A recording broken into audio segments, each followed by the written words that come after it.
Talented नौजवान है और टूरिज्म की अपार संभावना है। इसलिए आज मोदी आपके पास आशीर्वाद लेने के लिए आया है। मोदी का लक्ष्य है रायलसीमा का डेवलपमेंट नई ऊंचाई पर पहुंचे। मोदी का लक्ष्य है आंध्र प्रदेश का विकास। मोदी लक्ष्यम आंध्र प्रदेश विकासम।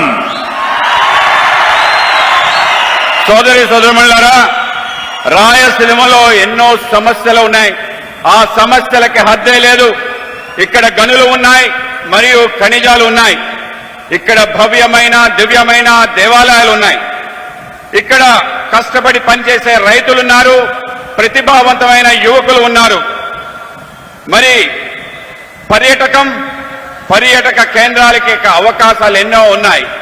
ఈరోజు నేను మీ ముందుకు మీ ఆశీర్వాదం కోసం వచ్చాను. మోడీ లక్ష్యం రాయలసీమని బాగా అభివృద్ధి చేసి కొత్త ఎత్తులకు తీసుకెళ్తాం. మోడీ లక్ష్యం ఆంధ్రప్రదేశ్ అభివృద్ధి.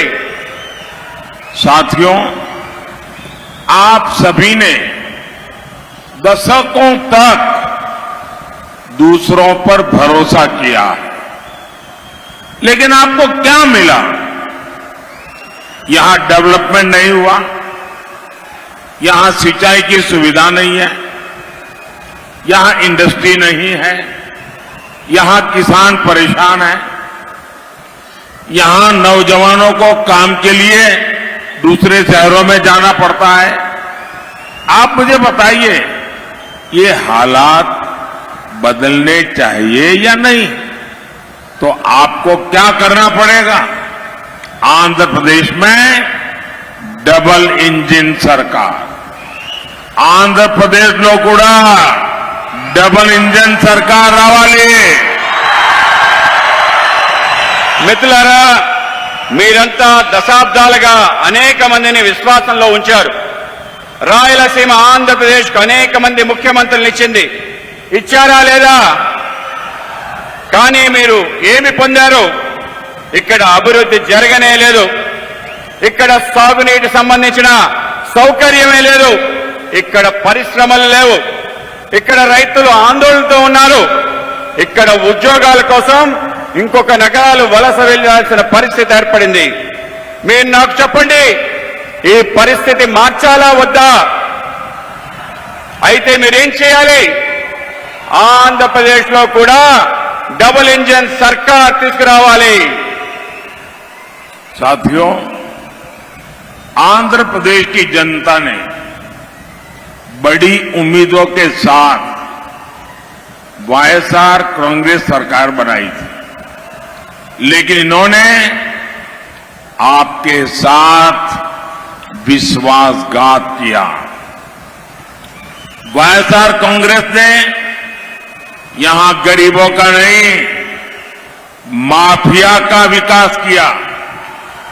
वाईएसआर कांग्रेस के मंत्री कैसे यहां गुंडागर्दी करते हैं, यहां राउडी राज चलाते हैं,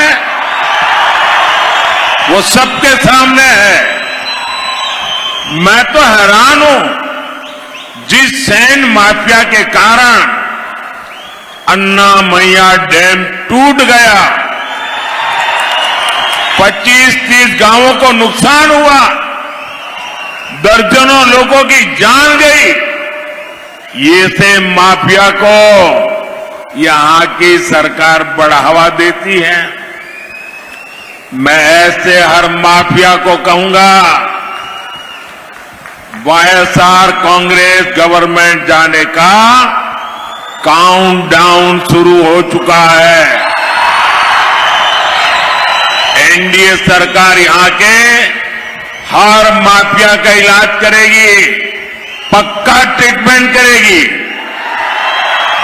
మిత్రులారా, ఆంధ్రప్రదేశ్ లో అనేక ఆకాంక్షలతో వైఎస్ఆర్ ప్రభుత్వాన్ని మనం ఏర్పాటు చేసుకున్నాం. కానీ వాళ్ళు మనతో విశ్వాసఘాతకం, మోసం చేశారు. వైఎస్ఆర్ కాంగ్రెస్ ఇక్కడ పేదవాళ్ళని కాకుండా మాఫియాని అభివృద్ధి చేశారు. వైఎస్ఆర్ పార్టీ మంత్రులు గుండాయిజం చేస్తున్నారు. ఇక్కడ ఒక రౌడీ రాజ్యాన్ని నిర్మిస్తున్నారు. అది మీరందరూ చూస్తున్నారు. ఇక్కడ ఇసుక మాఫియా కారణంగా అన్నమయ్య డ్యాం కొట్టుకుపోయింది. అది నేను చూసి ఆశ్చర్యపోయాను. 25-30 గ్రామాలు నష్టం చేకూరింది. 12 మంది మరణించారు. ఇలాంటి మాఫియా ఇక్కడ ప్రభుత్వం మద్దతు లభిస్తుంది. నేను ఇలాంటి ప్రతి మాఫియాకి చెప్పదలుచుకున్నాను, మీ యొక్క కౌంట్ డౌన్ మొదలైందని. ఎన్డీఏ ప్రభుత్వం ఇక్కడ ప్రతి మాఫియాకి చికిత్స చేస్తుంది, ఒక్కొక్కరిని పక్కా ట్రీట్మెంట్ చేస్తుందని తెలియజేస్తున్నాను. आप बताइए, आपके जीवन में साफ पानी जरूरी है या नहीं? मोदी घर घर पाइप से पानी पहुंचाना चाहता है, लेकिन यहां की सरकार जल जीवन मिशन में भी ठीक से सहयोग नहीं करती। पोलावरम प्रोजेक्ट के साथ इन्होंने क्या किया, ये आप इतने सालों से देख रहे हैं। इन्होंने रायलसीमा के किसानों को भी इरिगेशन की सुविधाएं नहीं दी। यहां एनडीए सरकार बनेगी तो सिंचाई के प्रोजेक्ट तेजी से पूरे होंगे। మీరు చెప్పండి, మీ జీవితంలో స్వచ్ఛమైన నీళ్లు అవసరమా లేదా? ఇంటింటికి పైప్ లైన్ ద్వారా నీటిని అందించాలని మోడీ కోరుకుంటున్నారు. కానీ ఇక్కడ ప్రభుత్వం జల జీవన్ మిషన్ కి సరైన సహకారం అందించడం లేదు. పోలవరం ప్రాజెక్ట్ కోసం వాళ్ళు ఏమి చేశారో మనందరం ఇన్ని సంవత్సరాల నుంచి చూస్తున్నాం. వీళ్ళు రాయలసీమ రైతాంగానికి సాగునీటి కల్పించడం లేదు. ఇక్కడ ఎన్డీఏ ప్రభుత్వం వస్తే ప్రాజెక్టులన్నీ త్వరితగతిన పూర్తి చేస్తాయని మీ అందరికీ వాగ్దానం చేస్తున్నాను. साथियों, जब स्ट्रांग गवर्नमेंट होती है तो देश भी स्ट्रांग होता है।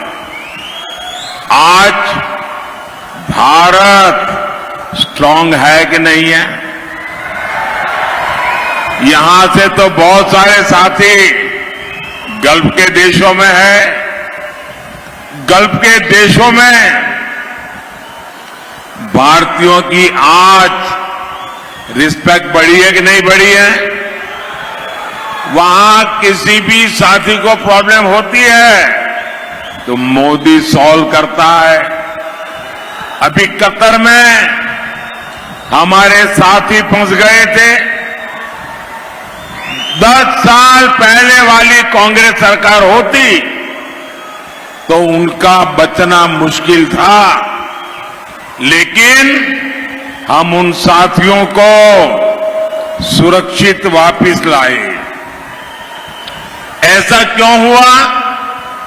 क्योंकि आपने एनडीए की मजबूत सरकार बनाई, इसलिए आपका हर वोट एनडीए को मिलना चाहिए। మిత్రులారా, ఎప్పుడైతే ఒక శక్తివంతమైన ప్రభుత్వం ఉంటుందో అప్పుడు దేశం శక్తివంతంగా మారుతుంది. ఈరోజు భారతదేశం శక్తివంతంగా బలంగా ఉందా లేదా?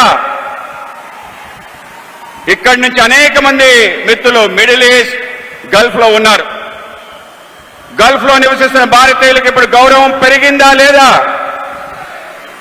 అక్కడ మన మంత్రులు ఎటువంటి సమస్యలు వచ్చినా వెంటనే మోడీ ఆ వాటిని పరిష్కరిస్తారు. ఈ మధ్య కటార్లో మన సోదరులు చిక్కుకున్నారు.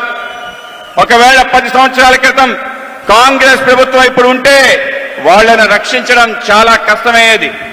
కానీ నేను మన సోదరుల్ని సురక్షితంగా వెనక్కి తీసుకురాగలిగాను. ఇది ఎందుకు జరిగింది? ఎందుకంటే ఎన్డీఏ ఒక దృఢమైన శక్తివంతమైన ప్రభుత్వాన్ని తయారు చేసింది. అందుకే మీ ప్రతి ఓటు ఎన్డీఏకే వెయ్యాలి. साथियों, मोदी नेशन बिल्डिंग के मिशन पर निकला है। देश को आगे बढ़ाने के लिए दिन रात मेहनत कर रहा है, लेकिन कांग्रेस देश को रिवर्स गियर में ले जाना चाहती है। कांग्रेस लगातार धमकी दे रही है कि जो बड़े काम पिछले 10 साल में हुए हैं वो उन्हें रद्द कर देगी। कांग्रेस कहती है आर्टिकल 370 को वो वापस लाएंगे फिर से। कांग्रेस कहती है सीएए के कानून को रद्द कर देंगे। कांग्रेस कहती है गरीबों को जो फ्री राशन मिलता है वो योजना बंद कर देंगे। कांग्रेस कहती है देश के गरीबों को फ्री मेडिकल ट्रीटमेंट जो मिलता है वो योजना भी बंद कर देंगे। कांग्रेस कहती है राम मंदिर पर सुप्रीम कोर्ट का फैसला भी पलट देंगे, राम मंदिर पर ताला लगा देंगे। क्या आपको ये सब मंजूर है क्या? మిత్రులారా, మోడీ దేశ నిర్మాణం అనే లక్ష్యంతో బయలుదేరాడు. దేశానికి తీసుకెళ్లడం కోసం పగలు రాత్రి కష్టపడి పనిచేస్తున్నాడు. కానీ కాంగ్రెస్ దేశాన్ని రివర్స్ గేర్ లో వెనక్కి తీసుకెళ్లాలనే ప్రయత్నం చేస్తుంది. కాంగ్రెస్ నిరంతరం బెదిరిస్తుంది. ఏవైతే పెద్ద పెద్ద పనులు గత 10 సంవత్సరాలు బట్టి మేము చేశామో వాటినన్నింటినీ రద్దు చేస్తామని అంటున్నారు. కాంగ్రెస్ చెబుతుంది 370 అధికరణని తిరిగి తీసుకొస్తామని, సిఏఏ రద్దు చేస్తామని కాంగ్రెస్ చెబుతుంది. ఉచిత రేషన్ పథకాన్ని కాంగ్రెస్ నిలుపుదల చేస్తానని చెప్తుంది. చివరికి కాంగ్రెస్ ఉచిత వైద్య పథకాన్ని కూడా నిలిపివేస్తానని చెప్తుంది. కాంగ్రెస్ రామ మందిరంపై సుప్రీంకోర్టు ఇచ్చిన తీర్పును కూడా వెనక్కి నెట్టేస్తానంటుంది. రామ మందిరానికి తాళం వేస్తానంటుంది. దీన్ని మీరు అంగీకరిస్తారా? साथियों, पूरी कांग्रेस पार्टी भारत की संस्कृति और विरासत से कट चुकी है। कांग्रेस जड़ों से एकदम कट चुकी है।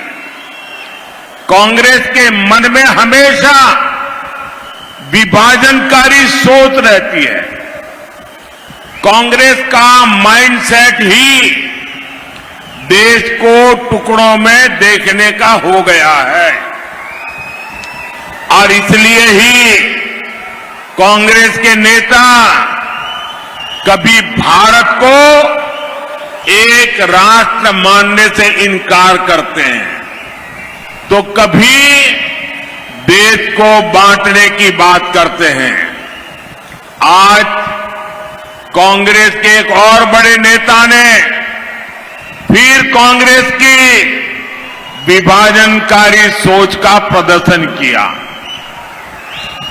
गांधी परिवार के बेहद करीबी और शहजादे के सबसे बड़े सलाहकार ने जो कहा है वो शर्मनाक है। कांग्रेस को लगता है कि जो लोग नॉर्थ ईस्ट के लोग हैं वो चाइनीज की तरह लगते हैं। क्या ऐसी बातें देश स्वीकार कर सकता है क्या? कांग्रेस को लगता है कि साउथ इंडिया के लोग अफ्रीकन जैसे दिखते हैं। मैं जरा सीतारमैया जी से पूछना चाहता हूं, क्या कर्नाटका के लोगों पर आरोप आप स्वीकार करेंगे क्या? मैं तेलंगाना के कांग्रेस के मुख्यमंत्री को पूछना चाहता हूं, क्या वे के आरोप को स्वीकार करेंगे क्या? मैं तमिलनाडु के मुख्यमंत्री को पूछना चाहता हूं, जो तमिल संस्कृति की बात करते हैं, इतना बड़ा गंभीर आरोप लगाया है, क्या तमिलनाडु डीएम के कांग्रेस के साथ अपना नाता तोड़ने की घोषणा करेंगे क्या? तमिल स्वाभिमान के लिए, तमिल लोगों के लिए क्या वो हिम्मत है क्या उनमें? कांग्रेस को लगता है कि पश्चिमी भारत के लोग अरब के लोगों जैसे दिखते हैं, मैं जरा बाला साहब ठाकरे के नकली शिवसेना के जो उनके संतान है, जरा बाला साहब जी को याद करो। मैं इन नकली संतानों को पूछना चाहता हूं, मैं जरा उनके मेंटर बुजुर्ग नेता से भी पूछना चाहता हूं। इन्होंने कहा है कि पश्चिम भारत के लोग अरब नस्ल के अरबी लगते हैं। क्या महाराष्ट्र के लोगों को ये भाषा मंजूर है क्या? कांग्रेस को लगता है कि उत्तर भारत के लोग गोरों जैसे दिखते हैं। क्या आपको ये बात स्वीकार कर सकते हैं क्या? सत्ता के लिए देश का बंटवारा कराने वाली कांग्रेस अब भारतीयों पर नस्लवादी टिप्पणी करने पर उतर आई है। क्या हो गया है कांग्रेस पार्टी को? और ये बात जरा जो उनकी इकोसिस्टम है वो भी समझ लें कि आप इनका बचाव करने की कोशिश मत करो, क्योंकि जो शहजादे के फिलोसोफर एंड गाइड ने अमेरिका में बोला, उसके 4 दिन पहले खुद शहजादे ने युवकों के बीच में कहा कि अमेरिका में इस रंग के लोग पेपर सेट करते हैं तो इस रंग के लोग परीक्षा में नापास होते हैं, इस रंग के लोग पेपर सेट करें तो सब पास होंगे। हिंदुस्तान पर भी उन्होंने वही टिप्पणी की थी जिसका विस्तार शाहजादे के गुरु ने किया है। ये दोनों की बातें मिली हुई बातें हैं, सोच समझ करके बोली हुई बातें हैं। और मैं पूरी कांग्रेस पार्टी पर, शहजादे पर, इस शाही परिवार पर गंभीर आरोप लगाता हूं।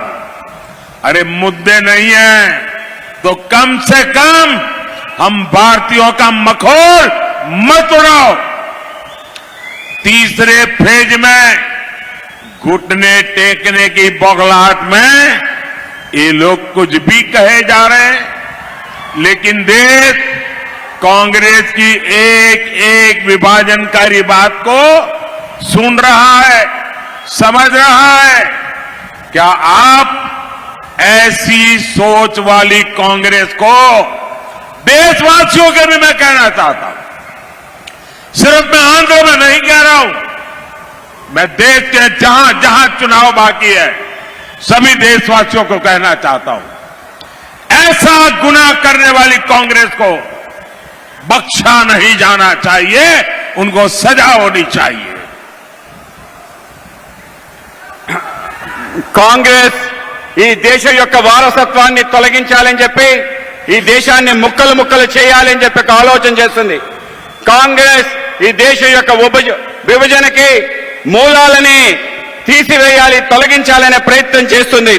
ఇవాళ కాంగ్రెస్ భారతదేశం ఒక జాతి కాదు, విభిన్న జాతుల సమూహం అని చెప్పి చెప్తుంది. కాంగ్రెస్ ఈ దేశ విభజనకి కారణమైంది. ఇవాళ కాంగ్రెస్ కుటుంబంలో అతి దగ్గరగా ఉండే వ్యక్తి, ఈ విధంగా గాంధీ పరివారానికి దగ్గరగా ఉండే వ్యక్తి మాట్లాడుతున్న మాటలు మనం చూస్తే మనందరం కూడా సిగ్గుపడాలి. ఈరోజు భారతదేశం మొత్తం కూడా దక్షిణాది రాష్ట్రాలు ఉత్తరాది రాష్ట్రాలుగా విభజన చేయాలని చెప్పి మాట్లాడుతున్నారు. ఇవాళ దక్షిణాది రాష్ట్రాలు విభజించి అవి వేరు అని చెప్పి మాట్లాడుతున్నారు. ఇవాళ మనం కర్ణాటక సంబంధించిన వ్యక్తులు మేము వేరే రాష్ట్రం అంటే ఒప్పుకుంటారా? ఇవాళ తమిళనాడు సంబంధించిన వాళ్ళు తమిళ సంస్కృతిని పొగిడే ముఖ్యమంత్రి మేము వేరే దేశం అంటే ఒప్పుకుంటారా? ఇవాళ గాంధీ పరివారానికి అతి దగ్గరగా ఉండే వ్యక్తి ఇవాళ మాట్లాడుతున్న మాటలు ఏవైతే ఉన్నాయో మనందరినీ కూడా చాలా బాధను గురి చేస్తున్నాయి.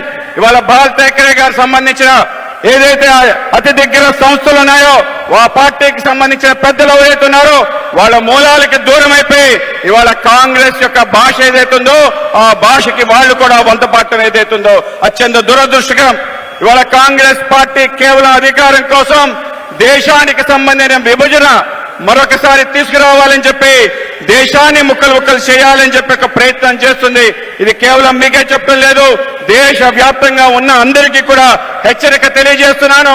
కాంగ్రెస్ ఆలోచనలోనే దేశాన్ని విభజించాలని చెప్పి, పాలించాలని చెప్పి, తెల్లవాళ్ళు నల్లవాళ్ళు అని చెప్పి ఒక ఆలోచన. అమెరికాకి ఈ యువనేత వెళ్తే అక్కడ కూడా ఇటువంటి మాటలే మాట్లాడాడు.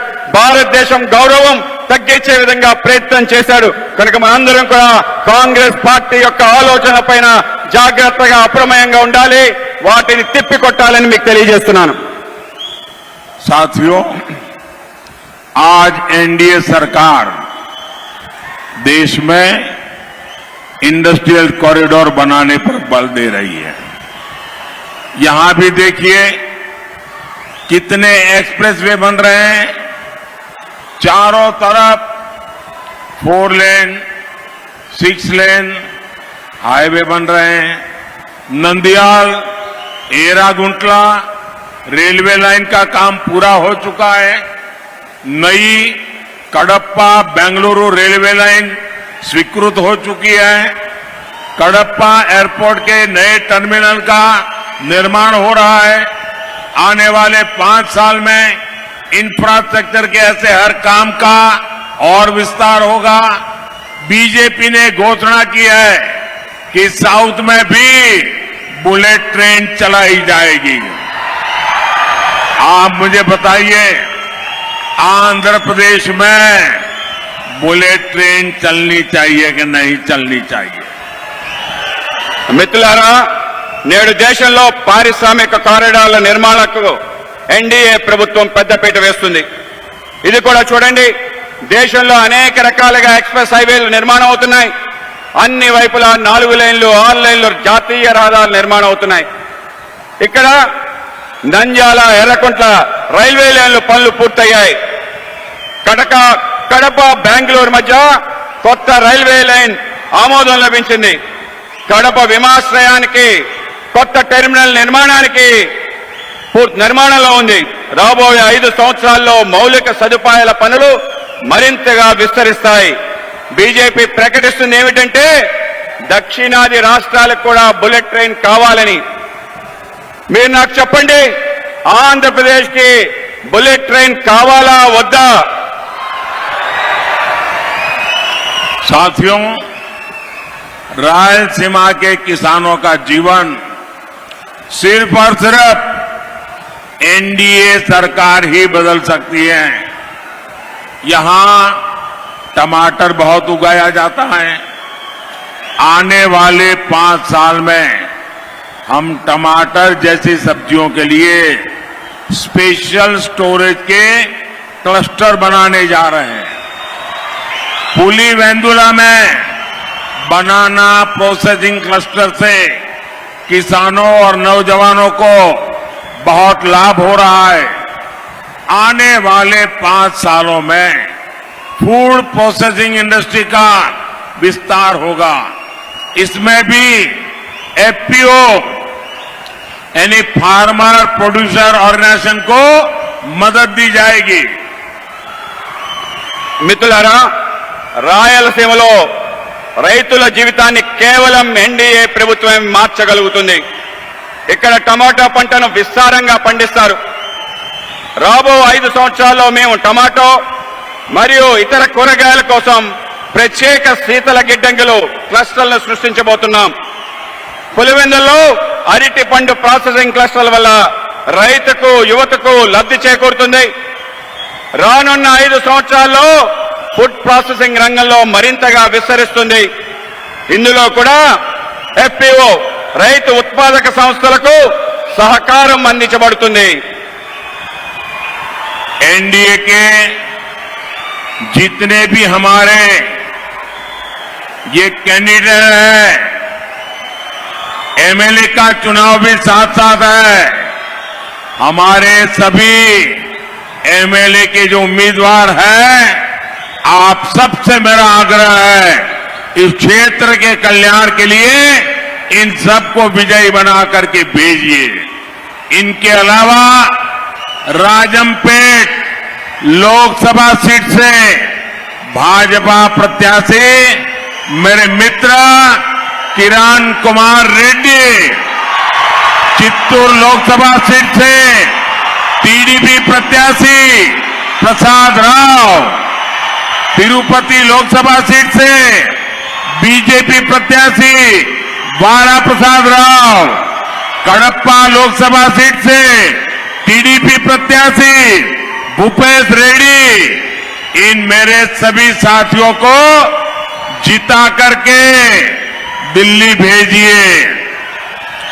और जब आप इनको वोट देंगे ना, तो वोट दिल्ली में सीधा मेरे खाते में जमा होगा।